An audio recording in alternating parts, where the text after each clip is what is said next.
Vanity Fair by William Makepeace Thackeray. Chapter 32, in which Jos takes flight, and the war is brought to a close. We of peaceful London city have never beheld, and please God never shall witness, such a scene of hurry and alarm as that which Brussels presented. Crowds rushed to the Namur gate, from which direction the noise proceeded, and many rode along the level chaussee to be in advance of any intelligence from the army. Each man asked his neighbor for news, and even great English lords and ladies condescended to speak to persons whom they did not know. The friends of the French went abroad, wild with excitement, and prophesying the triumph of their emperor. The merchants closed their shops, and came out to swell the general chorus of alarm and clamor. Women rushed to the churches, and crowded the chapels, and knelt and prayed on the flags and steps. The dull sound of the cannon went on rolling, rolling. Presently carriages with travellers began to leave the town, galloping away by the Ghent barrier. The prophecies of the French partisans began to pass for facts. "He has cut the armies in two," it was said. "He is marching straight on Brussels. He will overpower the English and be here tonight." "He will overpower the English!" shrieked Isidore to his master, "and will be here tonight!" The man bounded in and out from the lodgings to the street, always returning with some fresh particulars of disaster. Jos's face grew paler and paler. Alarm began to take entire possession of the stout civilian. All the champagne he drank brought no courage to him. Before sunset he was worked up to such a pitch of nervousness as gratified his friend Isidore to behold, who now counted surely upon the spoils of the owner of the laced coat. The women were away all this time. After hearing the firing for a moment, the stout major's wife bethought her of her friend in the next chamber, and ran in to watch, and, if possible, to console Amelia. The idea that she had that helpless and gentle creature to protect gave additional strength to the natural courage of the honest Irishwoman. She passed 5 hours by her friend's side, sometimes in remonstrance, sometimes talking cheerfully, oftener in silence and terrified mental supplication. "I never let go her hand once," said the stout lady afterwards, "until after sunset, when the firing was over." Pauline, the bonne, was on her knees at the church hard by, praying for son homme à elle. When the noise of the cannonading was over, Mrs. O'Dowd issued out of Amelia's room into the parlor adjoining, where Jos sat with 2 emptied flasks and courage entirely gone. Once or twice he had ventured into his sister's bedroom, looking very much alarmed, and as if he would say something. But the major's wife kept her place, and he went away without disburthening himself of his speech. He was ashamed to tell her that he wanted to fly. But when she made her appearance in the dining-room, where he sat in the twilight in the cheerless company of his empty champagne bottles, he began to open his mind to her. "Mrs. O'Dowd," he said, "hadn't you better get Amelia ready?" "Are you going to take her out for a walk?" said the major's lady. "Sure, she's too weak to stir." "I've ordered the carriage," he said, and post-horses. Isidore has gone for them," Jos continued. "What do you want with driving tonight?" answered the lady. "Isn't she better on her bed? I've just got her to lie down." "Get her up," said Jos. "She must get up, I say." And he stamped his foot energetically. "I say the horses are ordered. Yes, the horses are ordered. It's all over, and—" "And what?" asked Mrs. O'Dowd. "I'm off to Ghent," Jos answered. "Everybody is going. There's a place for you. We shall start in half an hour." The Major's wife looked at him with infinite scorn. "I don't move till O'Dowd gives me the rout," said she. "You may go if you like, Mr. Sedley, but faith, Amelia and I stop here." "She shall go," said Jos, with another stamp of his foot. Mrs. O'Dowd put herself with arms akimbo before the bedroom door. "Is it her mother you're going to take her to?" she said. "Or do you want to go to mamma yourself, Mr. Sedley? Good marnin'.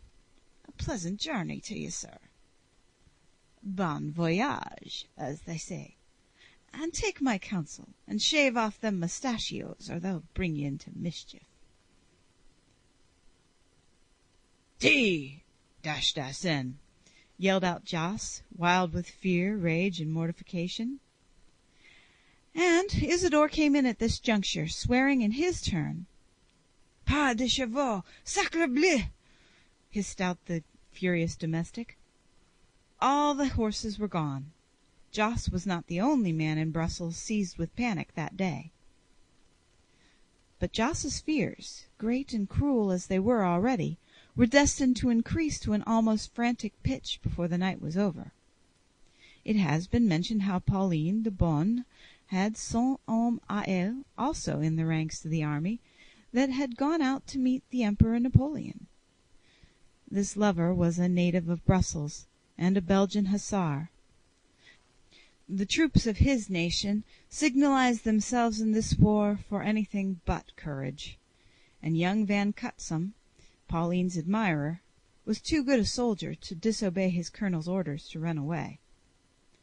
Whilst in garrison at Brussels, young Regulus, he had been born in the Revolutionary times, found his great comfort and passed almost all his leisure moments in Pauline's kitchen, and it was with pockets and holsters crammed full of good things from her larder that he had taken leave of his weeping sweetheart to proceed upon the campaign a few days before.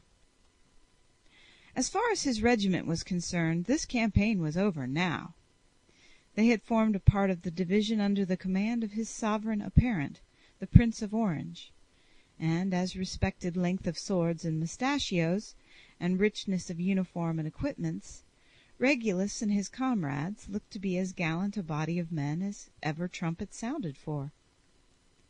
When Ney dashed upon the advance of the allied troops, carrying one position after the other, until the arrival of the great body of the British army from Brussels changed the aspect of the combat of Quatre Bras, the squadrons among which Regulus rode showed the greatest activity in retreating before the French, and were dislodged from one post and another which they occupied, with perfect alacrity on their part. Their movements were only checked by the advance of the British in their rear. Thus forced to halt, the enemy's cavalry, whose bloodthirsty obstinacy cannot be too severely reprehended, had at length an opportunity of coming to close quarters with the brave Belgians before them, who preferred to encounter the British rather than the French, and at once turning tail, rode through the English regiments that were behind them, and scattered in all directions. The regiment, in fact, did not exist any more. It was nowhere. It had no headquarters. Regulus found himself galloping many miles from the field of action, entirely alone. And whither should he fly for refuge so naturally as to that kitchen and those faithful arms in which Pauline had so often welcomed him?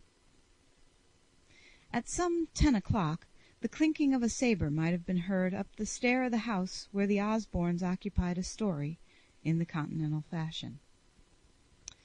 A knock might have been heard at the kitchen door, and poor Pauline, come back from church, fainted almost with terror as she opened it and saw before her her haggard hussar.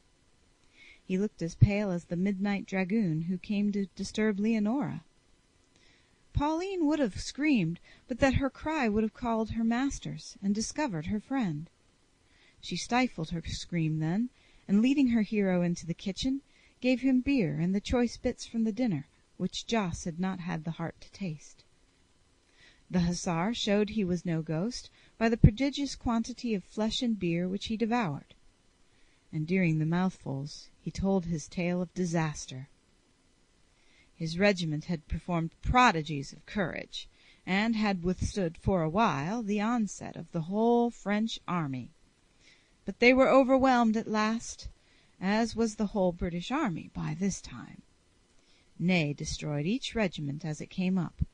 The Belgians in vain interposed to prevent the butchery of the English. The Brunswickers were routed and had fled. Their duke was killed. It was a general debacle. He sought to drown his sorrow for the defeat in floods of beer. Isidore, who had come into the kitchen, heard the conversation and rushed out to inform his master. "It is all over!" he shrieked to Jos. "My lord Duke is a prisoner. The Duke of Brunswick is killed. The British army is in full flight. There is only one man escaped, and he is in the kitchen now. Come and hear him." So Jos tottered into that apartment where Regulus still sat on the kitchen table, and clung fast to his flagon of beer. In the best French which he could muster, and which was in sooth of a very ungrammatical sort, Jos besought the hussar to tell his tale. The disasters deepened as Regulus spoke. He was the only man of his regiment not slain on the field. He had seen the Duke of Brunswick fall, the black hussars fly, the Écossais pounded down by the cannon. "And the Blanks?" gasped Jos. "Cut in pieces," said the hussar. Upon which Pauline cried out, "Oh, my mistress, ma bonne petite dame!" went fairly into hysterics, and filled the house with her screams. Wild with terror, Mr. Sedley knew not how or where to seek for safety. He rushed from the kitchen back to the sitting-room and cast an appealing look at Amelia's door, which Mrs. O'Dowd had closed and locked in his face. But he remembered how scornfully the latter had received him, and after pausing and listening for a brief space at the door, he left it, and resolved to go into the street for the first time that day. So, seizing a candle, he looked about for his gold-laced cap, and found it lying in its usual place on a console table, in the anteroom, placed before a mirror at which Jos used to coquette, always giving his side locks a twirl, and his cap the proper cock over his eye, before he went forth to make appearance in public. Such is the force of habit that even in the midst of his terror he began mechanically to twiddle with his hair and arrange the cock of his hat. Then he looked amazed at the pale face in the glass before him, and especially at his mustachios, which had attained a rich growth in the course of near 7 weeks since they had come into the world. "They will mistake me for a military man," thought he, remembering Isidore's warning as to the massacre with which all the defeated British army was threatened. And staggering back to his bedchamber, he began wildly pulling the bell which summoned his valet. Isidore answered that summons. Jos had sunk in a chair. He had torn off his neckcloths and turned down his collars, and was sitting with both his hands lifted to his throat. "Coupez-moi, Isidore!" shouted he. "Vite! Coupez-moi!" Isidore thought for a moment he had gone mad, and that he wished his valet to cut his throat. "Les moustaches!" gasped Jos. "Les moustaches! Coupez! Rassi! Vite!" His French was of this sort, voluble, as we have said, but not remarkable for grammar. Isidore swept off the mustachios in no time with the razor, and heard with inexpressible delight his master's orders that he should fetch a hat and a plain coat. "N'importe plus. Habit militaire. Bonne à vous, prenez dehors," were Jos's words. The coat and cap were at last his property. This gift being made, Jos selected a plain black coat and waistcoat from his stock, and put on a large white neckcloth and a plain beaver. If he could have got a shovel hat, he would have worn it. As it was, you would have fancied he was a flourishing large parson of the Church of England. "Venez maintenant," he had continued. "Suivez, allez, party, dans la rue." And so having said, he plunged swiftly down the stairs of the house and passed into the street. Although Regulus had vowed he was the only man of his regiment, or of the allied army almost, who had escaped being cut to pieces by Ney, it appeared that his statement was incorrect, and that a good number more of the supposed victims had survived the massacre. Many scores of Regulus's comrades had found their way back to Brussels, and all agreeing that they had run away, filled the whole town with an idea of the defeat of the Allies. The arrival of the French was expected hourly. The panic continued, and preparations for flight went on everywhere. "No horses!" thought Jos in terror. He made Isidore inquire of scores of persons whether they had any to lend or sell, and his heart sank within him at the negative answers returned everywhere. Should he take the journey on foot? Even fear could not render that ponderous body so active.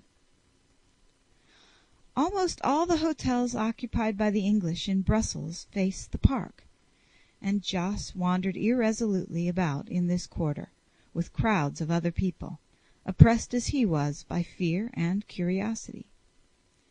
Some families he saw more happy than himself, having discovered a team of horses, and rattling through the streets in retreat.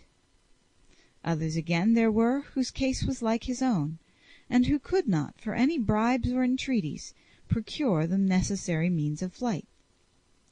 Amongst these would-be fugitives Jos remarked the Lady Bareacres and her daughter, who sat in their carriage in the porte-cochere of their hotel, all their imperials packed, and the only drawback to whose flight was the same want of motive power which kept Jos stationary. Rebecca Crawley occupied apartments in this hotel, and had before this period had sundry hostile meetings with the ladies of the Bareacres family. My Lady Bareacres cut Mrs. Crawley on the stairs when they met, by chance, and in all places where the latter's name was mentioned, spoke perseveringly ill of her neighbor. The Countess was shocked at the familiarity of General Tufto with the aide-de-camp's wife. The Lady Blanche avoided her as if she had been an infectious disease. Only the Earl himself kept up a sly occasional acquaintance with her, when out of the jurisdiction of his ladies. Rebecca had her revenge now upon these insolent enemies. It became known in the hotel that Captain Crawley's horses had been left behind, and when the panic began, Lady Bareacres condescended to send her maid to the captain's wife with her ladyship's compliments, and a desire to know the price of Mrs. Crawley's horses. Mrs. Crawley returned a note with her compliments, and an intimation that it was not her custom to transact bargains with ladies' maids. This curt reply brought the Earl in person to Becky's apartment, but he could get no more success than the first ambassador. "Send a lady's maid to me!" Mrs. Crawley cried out in great anger. "Why didn't my Lady Bareacres tell me to go and saddle the horses? Is it her ladyship that wants to escape, or her ladyship's femme de chambre?" And this was all the answer that the Earl bore back to his Countess. What will not necessity do? The Countess herself actually came to wait upon Mrs. Crawley on the failure of her second envoy. She entreated her to name her own price. She even offered to invite Becky to Bareacres' house, if the latter would but give her the means of returning to that residence. Mrs. Crawley sneered at her. "I don't want to be waited on by bailiffs in livery," she said. "You will never get back through, most probably, at least not you and your diamonds together. The French will have those. They will be here in 2 hours, and I shall be halfway to Ghent by that time. I would not sell you my horses, no, not for the 2 largest diamonds that your ladyship wore at the ball." Lady Bareacres trembled with rage and terror. The diamonds were sewed into her habit, and secreted in my lord's padding and boots. "Woman, the diamonds are at the banker's, and I will have the horses," she said. Rebecca laughed in her face. The infuriate countess went below, and sat in her carriage. Her maid, her courier, and her husband were sent once more through the town, each to look for cattle, and woe betide those who came last. Her ladyship was resolved on departing the very instant the horses arrived from any quarter, with her husband or without him. Rebecca had the pleasure of seeing her ladyship in the horseless carriage, and keeping her eyes fixed upon her, and bewailing, in the loudest tone of voice, the countess's perplexities. "Not to be able to get horses," she said, "and to have all those diamonds sewed into the carriage cushions. What a prize it will be for the French when they come. The carriage and the diamonds, I mean, not the lady." She gave this information to the landlord, to the servants, to the guests, and the innumerable stragglers about the courtyard. Lady Bareacres could have shot her from the carriage window. It was while enjoying the humiliation of her enemy that Rebecca caught sight of Jos, who made towards her directly he perceived her. That altered, frightened, fat face told his secret well enough. He too wanted to fly, and was on the lookout for the means of escape. "He shall buy my horses," thought Rebecca, "and I'll ride the mare." Jos walked up to his friend, and put the question for the 100th time during the past hour. Did she know where horses were to be had? "What, you fly?" said Rebecca, with a laugh. "I thought you were the champion of all the ladies, Mr. Sedley." I'm not a military man," gasped he. "And Amelia? Who is to protect that poor little sister of yours?" asked Rebecca. "You surely would not desert her?" "What good can I do her? Suppose the enemy arrive," Jos answered. "They'll spare the women, but my man tells me that they have taken an oath to give no quarter to the men. The dastardly cowards!" "Horrid!" cried Rebecca, enjoying his perplexity. "Besides, I don't want to desert her," cried the brother. "She shan't be deserted. There's a seat for her in my carriage, and one for you, dear Mrs. Crawley, if you will come, and if we can get horses," sighed he. "I have two to sell," the lady said. Jos could have flung himself into her arms at the news. "Get the carriage, Isidore," he cried. "We've found them! We have found them!" "My horses never were in harness," added the lady. "Bullfinch would kick the carriage to pieces if you put him in the traces." "But he is quiet to ride?" asked the civilian. "As quiet as a lamb, and as fast as a hare," answered Rebecca. "Do you think he is up to my weight?" Jos said. He was already on his back in imagination, without ever so much as a thought for poor Amelia. What person who loved a horse speculation could resist such a temptation? In reply, Rebecca asked him to come into her room, whither he followed her, quite breathless, to conclude the bargain. Jos seldom spent a half-hour in his life which cost him so much money. Rebecca, measuring the value of the goods which she had for sale by Jos's eagerness to purchase, as well as by the scarcity of the article, put upon her horses a price so prodigious as to make even the civilian draw back. She would sell both or neither, she said resolutely. Rawdon had ordered her not to part with them for a price less than what she specified. Lord Bareacres below would give her the same money, and with all her love and regard for the Sedley family, her dear Mr. Joseph must conceive that poor people must live.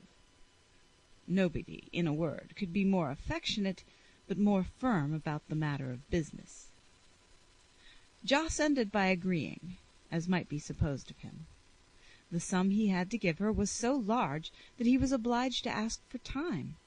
so large as to be a little fortune for Rebecca, who rapidly calculated that with this sum, and the sale of the residue of Rawdon's effects, and her pension as a widow, should he fall, she would now be absolutely independent of the world, and might look her weeds steadily in the face. Once or twice in the day she certainly had herself thought about flying, but her reason gave her better counsel. "Suppose the French do come," thought Becky. "What can they do to a poor officer's widow? Bah! The times of sacks and sieges are over. We shall be let to go home quietly, or I may live pleasantly abroad with a snug little income." Meanwhile, Jos and Isidore went off to the stables to inspect the newly purchased cattle. Jos bade his man saddle the horses at once. He would ride away that very night, that very hour. And he left the valet busy in getting the horses ready, and went homewards himself to prepare for his departure. It must be secret. He would go to his chamber by the back entrance. He did not care to face Mrs. O'Dowd and Amelia, and own to them that he was about to run. By the time Jos's bargain with Rebecca was completed, and his horses had been visited and examined, it was almost morning once more. But though midnight was long past, there was no rest for the city. The people were up, the lights in the houses flamed, crowds were still about the doors, and the streets were busy. Rumors of various natures went still from mouth to mouth. One report averred that the Prussians had been utterly defeated, another that it was the English who had been attacked and conquered, a third that the latter had held their ground. This last rumor gradually got strength. No Frenchmen had made their appearance. Stragglers had come in from the army, bringing reports more and more favorable. At last an aide-de-camp actually reached Brussels with dispatches for the commandant of the place, who placarded presently through the town an official announcement of the success of the Allies at Quatre Bras, and the entire repulse of the French under Ney after a 6 hours' battle. The aide-de-camp must have arrived some time while Jos and Rebecca were making their bargain together, or the latter was inspecting his purchase. When he reached his own hotel, he found a score of its numerous inhabitants on the threshold discoursing of the news. There was no doubt as to its truth, and he went up to communicate it to the ladies under his charge. He did not think it was necessary to tell them how he had intended to take leave of them, how he had bought horses, and what a price he had paid for them. But success or defeat was a minor matter to them, who had only thought for the safety of those they loved. Amelia, at the news of the victory, became still more agitated even than before. She was for going that moment to the army. She besought her brother with tears to conduct her thither. Her doubts and terrors reached their paroxysm, and the poor girl, who for many hours had been plunged into stupor, raved and ran hither and thither in hysteric insanity. A piteous sight. No man writhing in pain on the hard-fought field 15 miles off, where lay, after their struggles, so many of the brave. No man suffered more keenly than this poor harmless victim of the war. Jos could not bear the sight of her pain. He left his sister in the charge of her stouter female companion, and descended once more to the threshold of the hotel, where everybody still lingered and talked and waited for more news. It grew to be broad daylight as they stood here, and fresh news began to arrive from the war, brought by men who had been actors in the scene. Wagons and long country carts laden with wounded came rolling into the town. Ghastly groans came from within them, and haggard faces looked up sadly from out of the straw. Jos Sedley was looking at one of these carriages with a painful curiosity. The moans of the people within were frightful. The wearied horses could hardly pull the cart. "Stop! Stop!" a feeble voice cried from the straw, and the carriage stopped opposite Mr. Sedley's hotel. "It is George! I know it is!" cried Amelia, rushing in a moment to the balcony, with a pallid face and loose flowing hair. It was not George, however, but it was the next best thing. It was news of him. It was poor Tom Stubble, who had marched out of Brussels so gallantly 24 hours before, bearing the colours of the regiment, which he had defended very gallantly upon the field. A French lancer had speared the young ensign in the leg, who fell, still bravely holding to his flag. At the conclusion of the engagement, a place had been found for the poor boy in a cart, and he had been brought back to Brussels. "Mr. Sedley! Mr. Sedley!" cried the boy faintly, and Jos came up almost frightened at the appeal. He had not at first distinguished who it was that called him. Little Tom Stubble held out his hot and feeble hand. "I'm to be taken in here," he said. "Osborne and Dobbin said I was, and you are to give the man 2 Napoleons. My mother will pay you." This young fellow's thoughts, during the long feverish hours passed in the cart, had been wandering to his father's parsonage, which he had quitted only a few months before, and he had sometimes forgotten his pain in that delirium. The hotel was large, and the people kind, and all the inmates of the cart were taken in and placed on various couches. The young ensign was conveyed upstairs to Osborne's quarters. Amelia and the major's wife had rushed down to him when the latter had recognized him from the balcony. You may fancy the feelings of these women when they were told that the day was over, and both their husbands were safe. In what mute rapture Amelia fell on her good friend's neck and embraced her! In what a grateful passion of prayer she fell on her knees and thanked the power which had saved her husband! Our young lady, in her fevered and nervous condition, could have had no more salutary medicine prescribed for her by any physician than that which chance put in her way. She and Mrs. O'Dowd watched incessantly by the wounded lad, whose pains were very severe, and in the duty thus forced upon her, Amelia had not time to brood over her personal anxieties, or to give herself up to her own fears and forebodings after her wont. The young patient told in his simple fashion the events of the day, and the actions of our friends of the gallant Dasht. They had suffered severely. They had lost very many officers and men. The major's horse had been shot under him as the regiment charged, and they all thought that O'Dowd was gone, and that Dobbin had got his majority, until, on their return from the charge to their own ground, the major was discovered seated on Pyramus's carcass, refreshing himself from a case bottle. It was Captain Osborne that cut down the French lancer who had speared the ensign. Amelia turned so pale at the notion that Mrs. O'Dowd stopped the young ensign in this story. And it was Captain Dobbin who, at the end of the day, though wounded himself, took up the lad in his arms and carried him to the surgeon, and thence to the cart which was to bring him back to Brussels. And it was he who promised the driver 2 louis if he would make his way to Mr. Sedley's hotel in the city, and tell Mrs. Captain Osborne that the action was over, and her husband was unhurt and well. "Indeed, but he has a good heart, that William Dobbin," Mrs. O'Dowd said, "though he is always laughing at me." Young Stubble vowed that there was not such another officer in the army, and never ceased his praises of the senior captain, his modesty, his kindness, and his admirable coolness in the field. To these parts of the conversation Amelia lent a very distracted attention. It was only when George was spoken of that she listened, and when he was not mentioned, she thought about him. In tending her patient, and in thinking of the wonderful escapes of the day before, her second day passed away not too slowly with Amelia. There was only one man in the army for her, and as long as he was well, it must be owned that its movements interested her little. All the reports which Jos brought from the streets fell very vaguely on her ears, though they were sufficient to give that timorous gentleman, and many other people then in Brussels, every disquiet.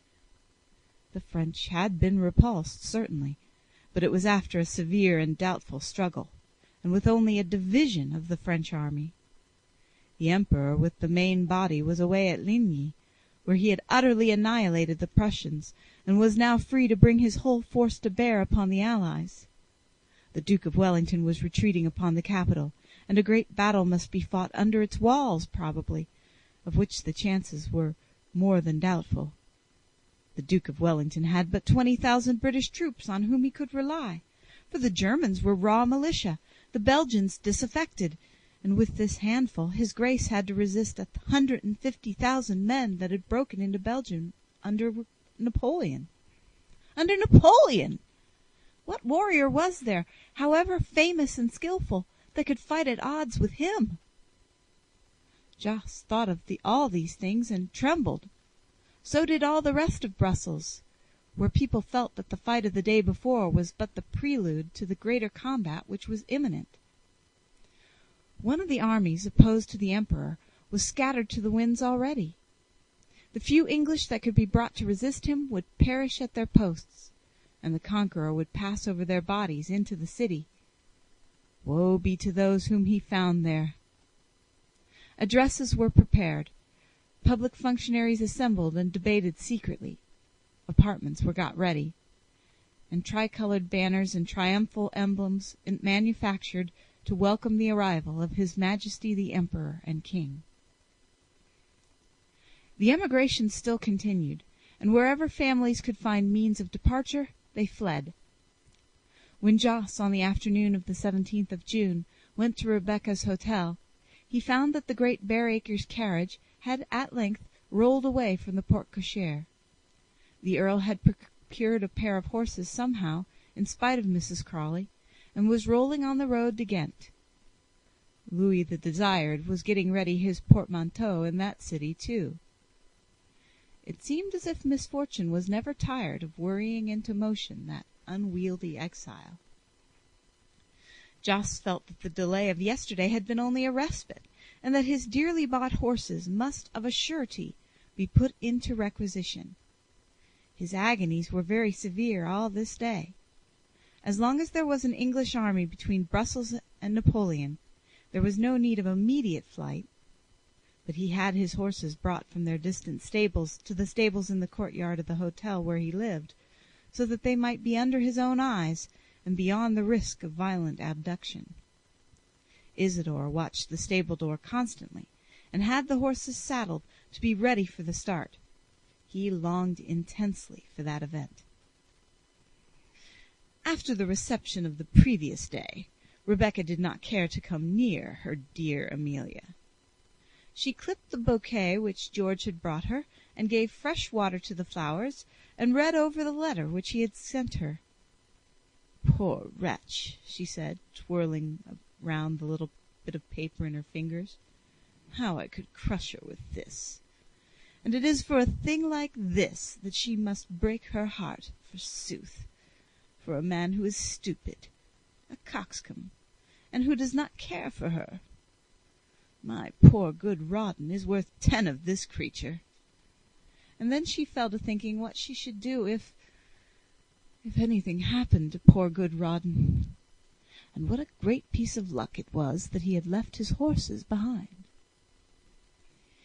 In the course of this day, too, Mrs. Crawley, who saw, not without anger, the Bareacres party drive off, bethought her of the precaution which the Countess had taken, and did a little needlework for her own advantage.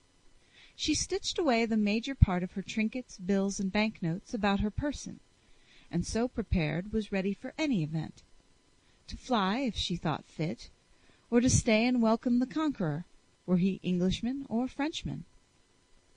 And I am not sure that she did not dream that night of becoming a duchess and Madame la Maréchale, while Rawdon, wrapped in his cloak and making his bivouac under the rain at Mount St. John, was thinking with all the force of his heart about the little wife whom he had left behind him.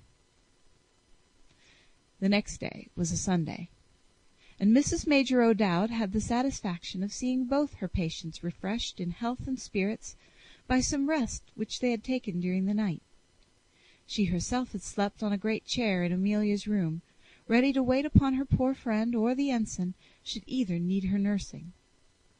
When morning came, this robust woman went back to the house where she and her major had their billet, and here performed an elaborate and splendid toilette befitting the day. And it is very possible that whilst alone in that chamber which her husband had inhabited, and where his cap still lay on the pillow and his cane stood in the corner, one prayer at least was sent up to heaven for the welfare of the brave soldier, Michael O'Dowd. When she returned, she brought her prayer book with her, and her uncle the Dean's famous book of sermons, out of which she never failed to read every Sabbath. Not understanding all, happily, not pronouncing many of the words aright, which were long and abstruse, for the Dean was a learned man and loved long Latin words, but with great gravity, vast emphasis, and with tolerable correctness in the main. "How often has my Mick listened to these sermons," she thought, "and me readin' in the cabin of a calm." She proposed to resume this exercise on the present day, with Amelia and the wounded ensign for a congregation. The same service was read on that day in 20,000 churches at the same hour, and millions of British men and women on their knees implored protection of the Father of all. They did not hear the noise which disturbed our little congregation at Brussels, much louder than that which had interrupted them 2 days previously, as Mrs. O'Dowd was reading the service in her best voice. The cannon of Waterloo began to roar. When Jos heard that dreadful sound, he made up his mind that he would bear this perpetual recurrence of terrors no longer, and would fly at once. He rushed into the sick man's room, where our 3 friends had paused in their prayers, and further interrupted them by a passionate appeal to Amelia. "I can't stand it any more, Emmy," he said. "I won't stand it, and you must come with me. I have bought a horse for you, never mind at what price, and you must dress and come with me, and ride behind Isidore." "God forgive me, Mr. Sedley, but you are no better than a coward," Mrs. O'Dowd said, laying down the book. "I say come, Amelia," the civilian went on. "Never mind what she says. Why are we to stop here and be butchered by the Frenchmen?" "You forget the dashed, my boy," said the little Stubble, the wounded hero, from his bed. And you won't leave me, will you, Mrs. O'Dowd?" "No, my dear fellow," said she, going up and kissing the boy. "No harm shall come to you while I stand by. I don't budge till I get the word from Mick. A pretty figure I'd be, wouldn't I, stuck behind that chap on a pillion?" This image caused the young patient to burst out laughing in his bed, and even made Amelia smile. "I don't ask her," Jos shouted out. "I don't ask that Irish woman, but you, Amelia. Once for all, will you come?" "Without my husband, Joseph?" Amelia said, with a look of wonder, and gave her hand to the major's wife. Jos's patience was exhausted. "Good-bye, then," he said, shaking his fist in a rage, and slamming the door by which he retreated. And this time he really gave his order for march, and mounted in the courtyard. Mrs. O'Dowd heard the clattering hoofs of the horses as they issued from the gate, and looking on, made many scornful remarks on poor Joseph as he rode down the street with Isidore after him in the laced cap. The horses, which had not been exercised for some days, were lively, and sprang about the street. Jos, a clumsy and timid horseman, did not look to advantage in the saddle. "Look at him, Amelia dear, driving into the parlor window. Such a bull in a china shop I never saw." And presently the pair of riders disappeared at a canter down the street, leading in the direction of the Ghent road, Mrs. O'Dowd pursuing them with a fire of sarcasm so long as they were in sight. All that day, from morning until past sunset, the cannon never ceased to roar. It was dark when the cannonading stopped all of a sudden. All of us have read of what occurred during that interval. The tale is in every Englishman's mouth, and you and I, who were children when the great battle was won and lost, are never tired of hearing and recounting the history of that famous action. Its remembrance rankles still in the bosoms of millions of the countrymen of those brave men who lost the day. they pant for an opportunity of revenging that humiliation. And if a contest, ending in a victory on their part, should ensue, elating them in their turn, and leaving its cursed legacy of hatred and rage behind to us, there is no end to the so-called glory and shame, and to the alternations of successful and unsuccessful murder in which two high-spirited nations might engage. Centuries hence, we Frenchmen and Englishmen might be boasting and killing each other still, carrying out bravely the devil's code of honor. All our friends took their share and fought like men in the great field. All day long, whilst the women were praying 10 miles away, the lines of the dauntless English infantry were receiving and repelling the furious charges of the French horsemen. Guns which were heard at Brussels were ploughing up their ranks, and comrades falling, and the resolute survivors closing in. Towards evening, the attack of the French, repeated and resisted so bravely, slackened in its fury. They had other foes besides the British to engage, or were preparing for a final onset. It came at last. The columns of the Imperial Guard marched up the hill of Saint-Jean at length, and at once, to sweep the English from the height which they had maintained all day, and spite of all, unscared by the thunder of the artillery, which hurled death from the English line, the dark rolling column pressed on and up the hill. It seemed almost to crest the eminence, when it began to wave and falter. Then it stopped, still facing the shot. Then at last the English troops rushed from the post from which no enemy had been able to dislodge them, and the guard turned and fled. No more firing was heard at Brussels. The pursuit rolled miles away. Darkness came down on the field and city, and Amelia was praying for George, who was lying on his face, dead, with a bullet through his heart. End of chapter 32.